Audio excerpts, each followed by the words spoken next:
જૈન ધર્મના 24મા તીર્થંકર મહાવીર સ્વામીના જન્મ કલ્યાણકનો દિવસ છે, ત્યારે સમાજ તેને મહાવીર જયંતિ કહે છે. પરંતુ એક ચિંતક, એક વિચારક એવું કહે છે કે આ મહાવીર જયંતિ નહીં, પરંતુ મહાવીર જન્મ કલ્યાણક છે.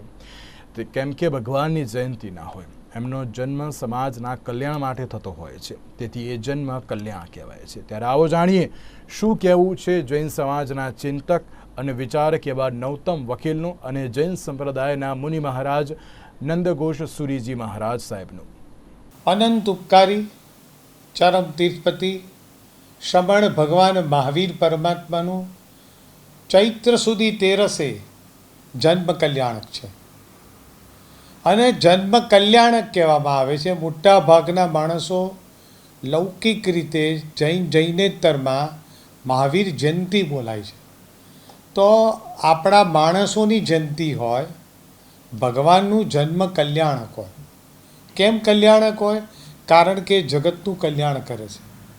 જ્યારે ચૈત્ર સુધી 13 ભગવાનનો જન્મ થયો, ત્યારે પશુ પક્ષી કોઈ પણ જીવ, એ દરેક જીવને, ઇવન નારકીમાં પણ, જેને આપણે નરક કહીએ છીએ, ત્યાં પણ સુખ ઉત્પન્ન થાય છે. ભગવાનનો જન્મ થયો એક ક્ષણે. એક પૂજામાં પણ ગાયું છે કે 7 નરકે અજવાળા.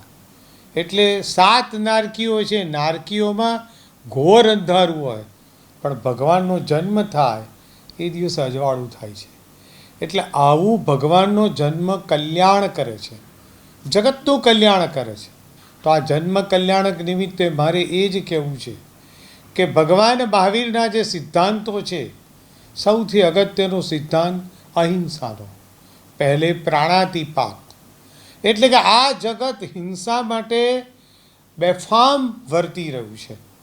અને બધી જ રીતે હિંસા એટલે માત્ર શસ્ત્ર અને યુદ્ધ નહીં, પાણીની પણ ઘોર હિંસા.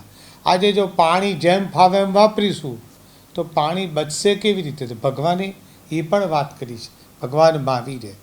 તો જૈન અને જૈનેતર બધા માટે અગત્યનું છે કે તમે બને એટલું સાદગીપૂર્ણ અને અહિંસાયુક્ત જીવન જીવો, જેથી કરીને વનસ્પતિ, પાણી, આ બધી વસ્તુઓ, જે પર્યાવરણ, બધી વસ્તુઓનો જે નાશ થઈ રહ્યો છે, એ જગત માટે બહુ મુશ્કેલ રૂપ છે, એ ન થાય.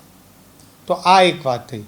બીજું અગત્યની વાત, ભગવાનના જન્મ કલ્યાણક નિમિત્તે અપરિગ્રહનો સિદ્ધાંત. તો જૈન હોય કે જૈનેતર હોય, દરેકને કીધેલું જેટલો અપરિગ્રહ રાખશો એટલા તમે સુખી થશો, જગત પણ સુખી થશે.